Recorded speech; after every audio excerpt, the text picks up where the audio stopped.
দখলদার ইসরায়েলের অস্তিত্ব এখন খাদের কিনারায় এসে দাঁড়িয়েছে।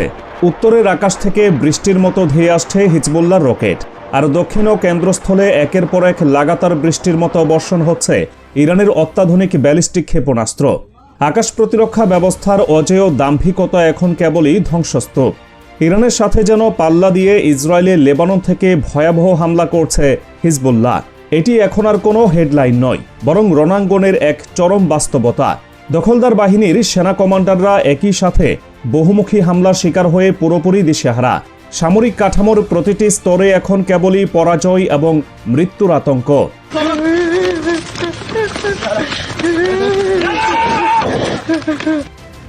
লেবানন ফ্রন্টে ইহুদিবাদী সেনাদের উপর যা ঘটছে তা সামরিক ইতিহাসে নজিরবিহীন। গত রবিবার দিনগত রাত ঠিক 12টা বেজে 10 মিনিট আত্তাইবা উপশহরের দক্ষিণাঞ্চলে আলমাহিসাবাদ পার্বত্য এলাকায় ঘাপটি মেরে থাকা ইসরায়েলি সেনা সমাবেশের উপর হঠাৎ আছড়ে পড়ে একের পর এক কামানের গোলা। শুরু হয় আলাসফ আল মাকুল নামক বিশেষ সামরিক কাঠামোর সবচেয়ে ভয়ঙ্কর পর্যায়। মাত্র 24 ঘন্টার ব্যবধানে হিজবুল্লাহর মুজাহিদরা দখলদারদের সামরিক অবস্থান লক্ষ্য করে 61টি সুনির্দিষ্ট ও বিধ্বংসী হামলা চালিয়েছে।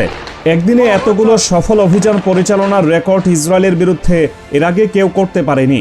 এর আগে এই একই কাঠামোর আওতায় আরও বেশ কয়েকটি অভিযান পরিচালিত হলেও রোববারের আক্রমণ ছিল সবচেয়ে ধ্বংসাত্মক।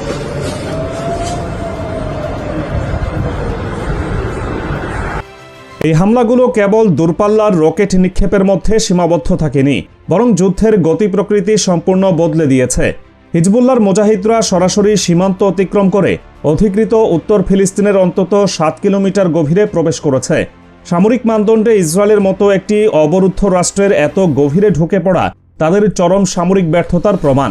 সেখানে থাকা ইসরায়েলি নজরদারি ঘাঁটি এবং বিমান হামলার কমান্ড সেন্টারগুলো কয়েকটি নিখুঁত ক্ষেপণাস্ত্রের আঘাতে মুহূর্তের মধ্যে ধ্বংস করে দেওয়া হয়েছে। অবৈধ ইহুদিবাদী বসতিগুলোর ভেতরে ঢুকে সন্ত্রাসী ইসরায়েলি সেনাদের সাথে সরাসরি সম্মুখ সমরে লিপ্ত হয়েছেন মুজাহিদরা। সকাল 10:30টা পর্যন্ত চলা এই টানা হামলায় কিরিয়াত শামুনা নামক অবৈধ বসতিটি রকেট ও ক্ষেপণাস্ত্রের আঘাতে মৃত্যুপরীতে পরিণত হয়েছে। সামরিক সাজ সরঞ্জাম থেকে শুরু করে দখলদারদের অবকাঠামো কিছুই এই ধ্বংসযজ্ঞ থেকে রক্ষা পায়নি।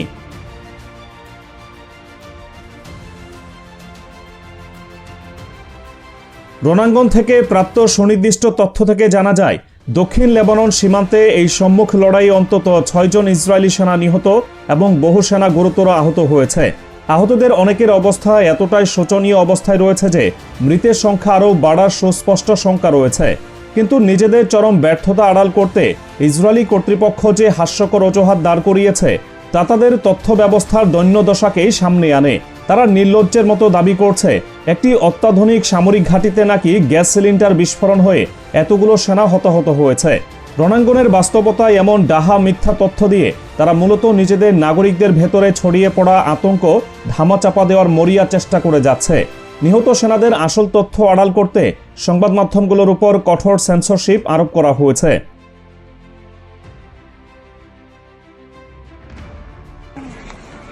লেবানন ফ্রন্টে যখন ইসরায়েলি বাহিনীর সর্বাত্মকভাবে কোণঠাসা, তখন তাদের জন্য সবচেয়ে বড় আঘাতটি আসে খোদ ইরানের মাটি থেকে। ইসলামী বিপ্লবী গার্ড বাহিনী আইআরজিসি ইসরায়েলের মূল ভূখণ্ডে তাদের অপারেশন ট্রু প্রমিস 4 নামক বিশাল সামরিক অভিযানের 73তম পর্যায় সম্পন্ন করেছে। আইআরজিসির আনুষ্ঠানিক বিবৃতি থেকে নিশ্চিত হওয়া যায়, ইয়া হায়দার আলাইহিসসালাম কোড নামে পরিচালিত এই হামলায় আকাশপথে যে পরিমাণ ক্ষেপণাস্ত্র ও ড্রোন নিক্ষেপ করা হয়েছে তাতে ইসরায়েলের আকাশ প্রতিরক্ষা ব্যবস্থা আক্ষরিক অর্থেই অকেজো প্রমাণিত হয়েছে। প্রাথমিক মাঠ তথ্য অনুযায়ী এই হামলায় 200 এর বেশি ইহুদিবাদী সরাসরি হতাহতের শিকার হয়েছে। এই বিপুল পরিমাণ ক্ষয়ক্ষতি ঢাকতে ইসরায়েলি প্রশাসন এখন ঘটনাস্থলে থাকা সাংবাদিক ও প্রত্যক্ষদর্শীদের উপর চরম বল প্রয়োগ করছে। হাসপাতাল এবং মর্গের তথ্য বাইরে আসতে দেওয়া হচ্ছে না।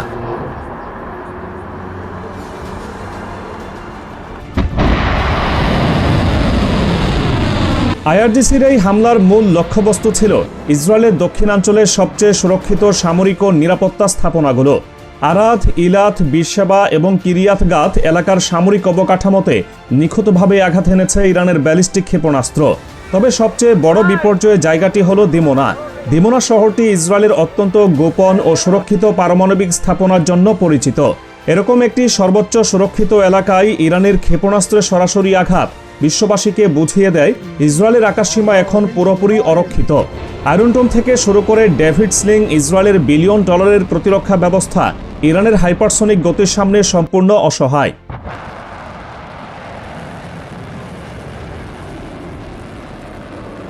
ইরানের পার্লামেন্ট স্পিকার মোহাম্মদ বাকের কালিবফ এই হামলার পর অত্যন্ত স্পষ্টভাবে দখলদারদের পতন ঘণ্টা বাজিয়ে দিয়েছেন। তিনি সরাসরি জানিয়ে দিয়েছেন, ইসরায়েল যদি দিমোনার মতো জায়গাকে রক্ষা করতে না পারে তবে যুদ্ধের সমীকরণ এখন সম্পূর্ণ নতুন একটি পর্যায়ে প্রবেশ করেছে। তিনি সাফ বলে দিয়েছেন, এখন ইরানের পূর্ব পরিকল্পিত পরবর্তী সামরিক পদক্ষেপগুলো বাস্তবায়নের চূড়ান্ত সময় এসে গেছে। প্রতিরোধ অক্ষ এখন আর কেবল জবাব দেওয়ার মধ্যে সীমাবদ্ধ নেই, তারা সরাসরি ইসরায়েলের অস্তিত্বের ভিত্তিমূলে আঘাত হানছে।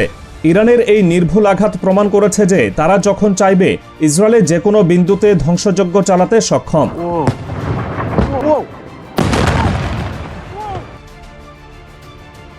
দখলদার ইসরায়েলের পাশাপাশি এবার সরাসরি হামলা শিকার হয়েছে তাদের প্রধান মদতদাতা যুক্তরাষ্ট্র। ইসরায়েলকে টিকিয়ে রাখার পেছনে যে লজিস্টিক সহায়তা কাজ করে তার মূল কেন্দ্রগুলো হলো এই অঞ্চলে থাকা মার্কিন সামরিক ঘাঁটি।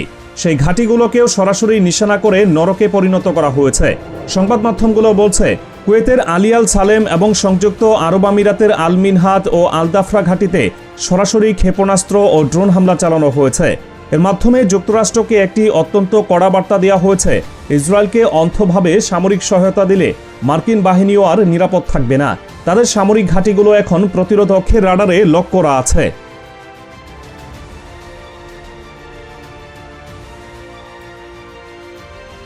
এই মুহূর্তে রণাঙ্গনের প্রতিটি ঘটনা স্পষ্ট করে দিয়েছে, ইসরায়েল এবং যুক্তরাষ্ট্রের সম্মিলিত শক্তিও এখন ইরান এবং হিজবুল্লাহর আক্রমণ ঠেকাতে ব্যর্থ। লেবানন থেকে হিজবুল্লাহর মুহুর্মুহু রকেট, ড্রোন আর মর্টারের গোলা ইসরায়েলি সেনাদের অগ্রযাত্রাকে পুরোপুরি থামিয়ে দিয়েছে। অন্যদিকে ইরানের দূরপাল্লার ক্ষেপণাস্ত্রগুলো সরাসরি ইহুদিবাদী রাষ্ট্রের কমান্ড সেন্টারগুলোকে ধূলিসাৎ করে দিচ্ছে।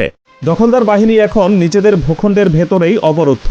তাদের সামরিক সরঞ্জাম ধ্বংস হচ্ছে, তাদের সেনারা মারা যাচ্ছে, আর তাদের নেতারা মাটির নিচের বাংকারে বসে মৃত্যুর প্রহর গুনছে।